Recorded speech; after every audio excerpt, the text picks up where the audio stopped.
I had made it all the way to the shimmering archway of the departure port before the universe decided to ruin my perfectly timed escape. My boots were already on the glowing platform. My bag was packed with questionable souvenirs, and I'd even rehearsed the dramatic farewell line I planned to whisper to the planet. Something classy, like good riddance.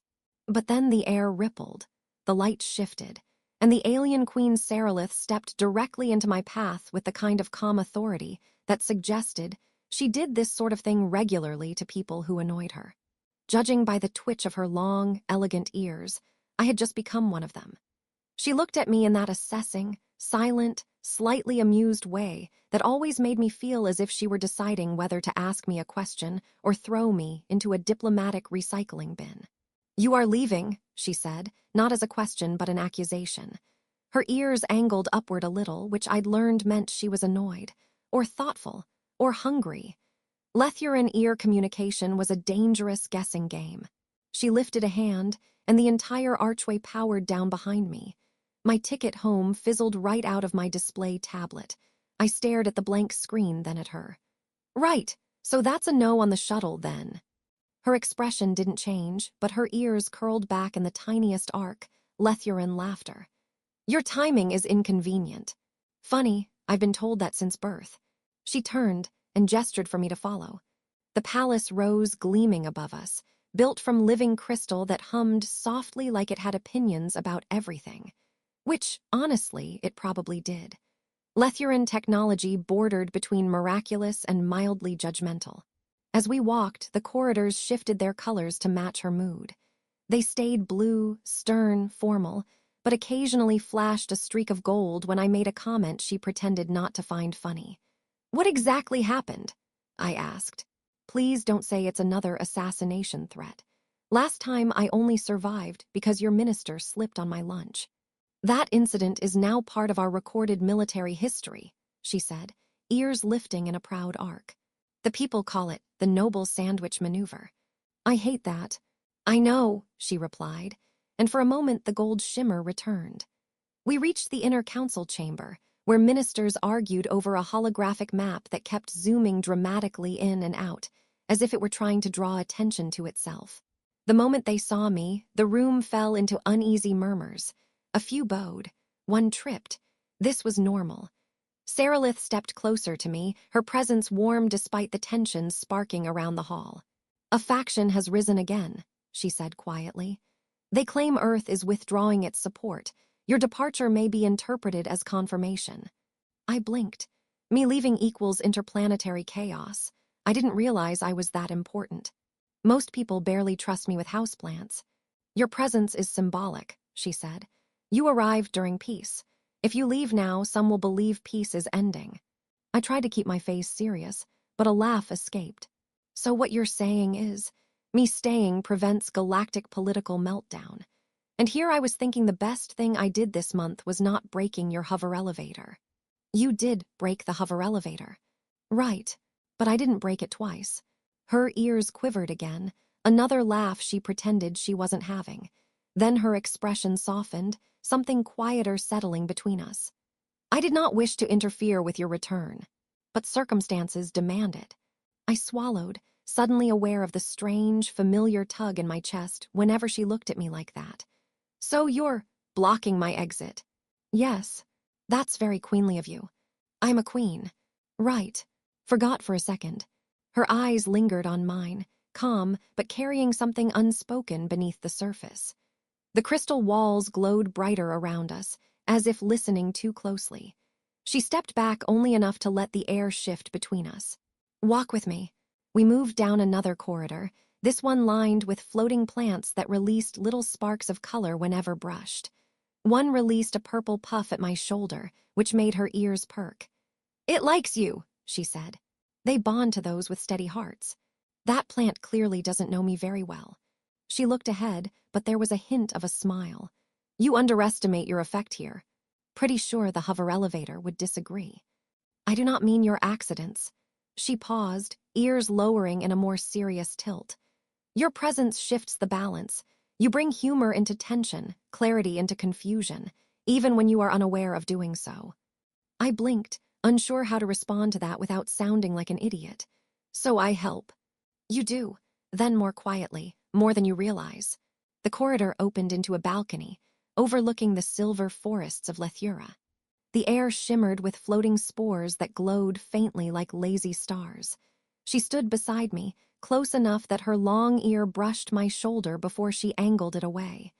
You cannot return to Earth yet, she said. Not because I forbid it. Because your absence could break what we have built.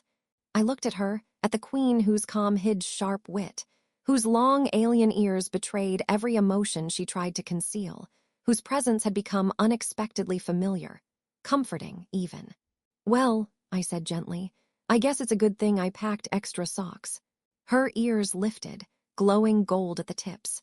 And for the first time since the mission began, staying didn't feel like a burden at all. The palace corridors shifted again as we walked, the living crystal adjusting its colors in slow waves, as though it had entered a contemplative mood.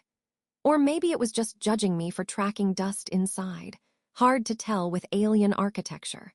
Sarilith moved beside me with the same silent grace she always had. Her long ears angled forward in that thoughtful tilt I'd learned meant she was trying to calculate 70 political variables at once. Meanwhile, I was calculating whether I could request lunch without it being considered an international crisis. We stopped at a hovering platform that drifted out from the wall like a waiting pet. The moment I stepped on it, it let out a gentle creak. That wasn't me, I said quickly. It was, she replied, stepping on beside me. Her ears twitched in amusement.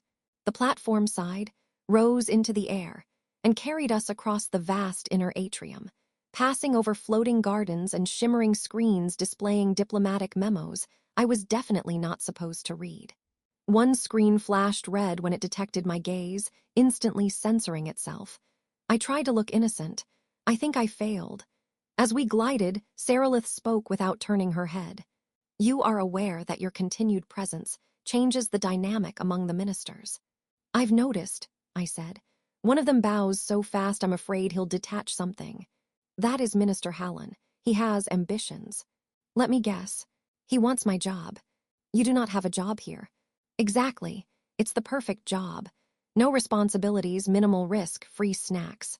She gave me a look that suggested Lethuran royalty, did not understand the concept of free snacks. The factions believe you hold influence over me, she said. I nearly choked on air. Over you? The queen who shut down a spaceport with a finger, the queen who stares down assassins like she's evaluating their posture. They believe your presence moderates my decisions. Her voice softened. They believe you humanize me. I blinked at her. Should I be offended or flattered? Both, possibly.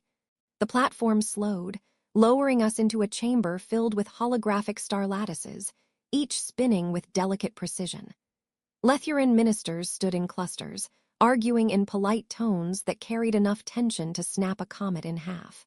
When Sarilith entered, the room fell silent. When I entered, 3 ministers immediately shifted positions as though trying to avoid making eye contact with the diplomatic equivalent of a walking domino effect. One minister approached with a deep bow. Your Majesty, human delegate. He said my title as though unsure if it was an honor or an unfortunate accident. Sarilith inclined her head. Report. The holographic lattice zoomed in, revealing several glowing territories pulsing in uneven rhythms. The minister explained the dispute, but I got distracted because the lattice kept aggressively highlighting one region every time I blinked, like it was trying to win my attention through sheer neediness. Tensions rise in the southern provinces, the minister said. They believe Earth's ally is preparing to abandon us. That's me, isn't it? I whispered to Sarilith. Yes, she whispered back. Do not react dramatically. I don't do dramatic. You fell down an entire staircase last week. That was gravity's fault. She exhaled slowly, her ears lifting in a way I recognized as barely contained laughter. Or exasperation. Or both. We spent hours navigating holograms, debating policies, and attempting to keep the ministers from inventing new crises just to impress Sarilith. During one particularly tense argument about planetary trade routes, I leaned too close to the lattice and accidentally triggered a system-wide zoom. The galaxy expanded so fast that everyone stumbled backward as if it were about to swallow them. Someone screamed. It might have been me. When the chaos settled, Sarilith dismissed the ministers with a calm finality that made them scurry like startled birds. She turned toward me, expression unreadable, but her ears, traitors that they were, dipped warmly. "You diffused the situation," she said. "I nearly launched a holographic star into someone's face." "Precisely." We walked out of the chamber and into the sunlit gardens beyond. Floating petals drifted lazily between the branches, glowing whenever they sensed movement. One landed on Sarilith's shoulder, shimmering softly. She didn't brush it away. "Instead," she said, "the ministers believe your mistakes are intentional. They believe you act foolish to mask cunning." I stopped walking. That is the nicest insult I've ever received. "It has benefited us," she admitted. "Your presence disrupts the patterns they expect. They cannot predict you." "I can't predict me."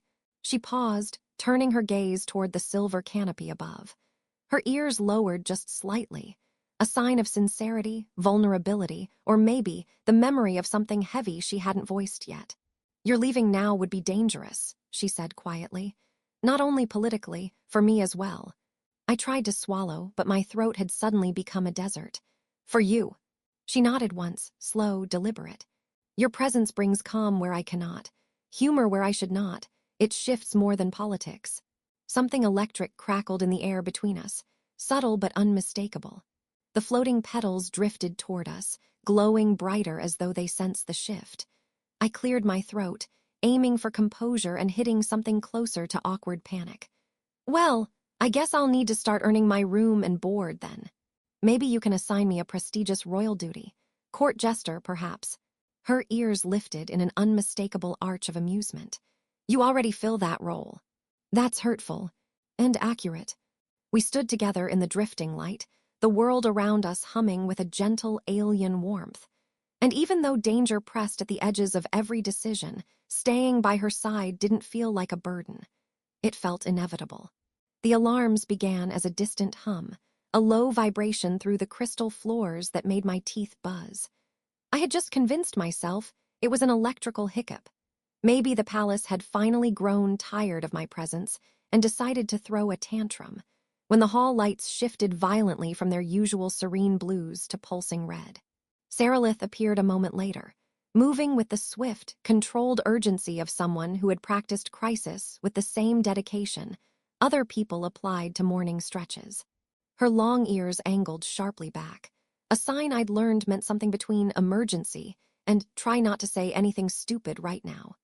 "The southern faction is advancing," she said. "Their ships have broken formation." "That sounds bad." "It is." She gestured for me to follow. "Your presence is needed." "Are you sure? Because historically, my presence causes property damage and mild panic." Her ears twitched, a flicker of gold at the tips. "Yes, exactly." We ran. Well, she ran elegantly while I followed in what could generously be described as forward motion, into the tactical chamber.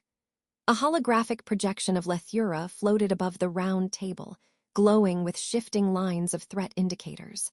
Ministers circled it like anxious birds. When they saw me, a few perked up with relief, which was either deeply flattering or deeply concerning.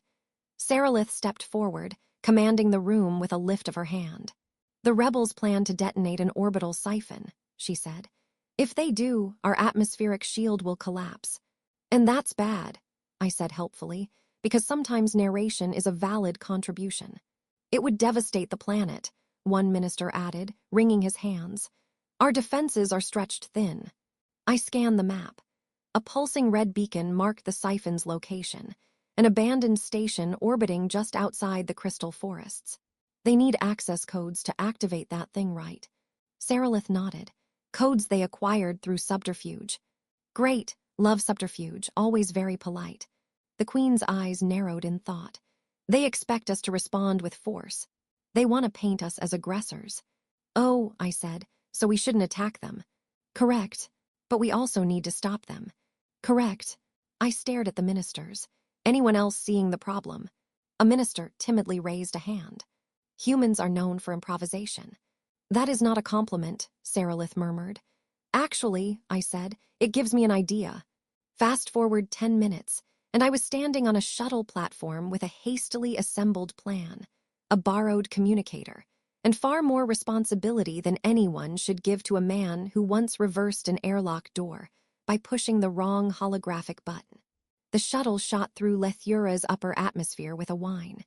Clouds shimmered with crystalline particles. The orbital siphon loomed above like a giant metal funnel aimed at the planet.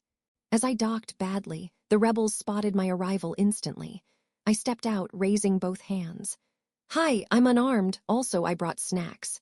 They hesitated. Snacks, universally, are disarming. While they wavered, Saralith's voice whispered through my communicator. Remember, distract them. Distracting is my best skill, I whispered back.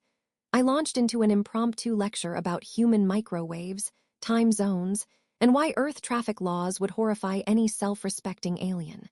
The rebels stared in bafflement. Even the ones holding weapons looked like they wanted to sit down and reevaluate their lives. While they were thoroughly overwhelmed, Saralith's security team slipped behind them, disabling their controls and seizing the command terminal. One rebel pointed at me, realization dawning too late. This was intentional. Well, I said, I like to think of it as freestyle diplomacy. Within minutes, the siphon was offline, the rebels arrested, and the planetary crisis dissolved into a relieved exhale across the palace. When I returned to the surface, Saralith was waiting at the landing platform. Her ears were relaxed, softened at the edges with something warm. You were reckless, she said. Thank you. That was not praise. It felt like praise. Her ears twitched, betraying her. You acted with courage and clarity and unexpected effectiveness. Wow, I said. Careful, people might think you like having me around. Her silence was long but gentle. I do. The world around us shimmered with late light, the floating spores drifting through the air like patient stars. She stepped closer, the crystal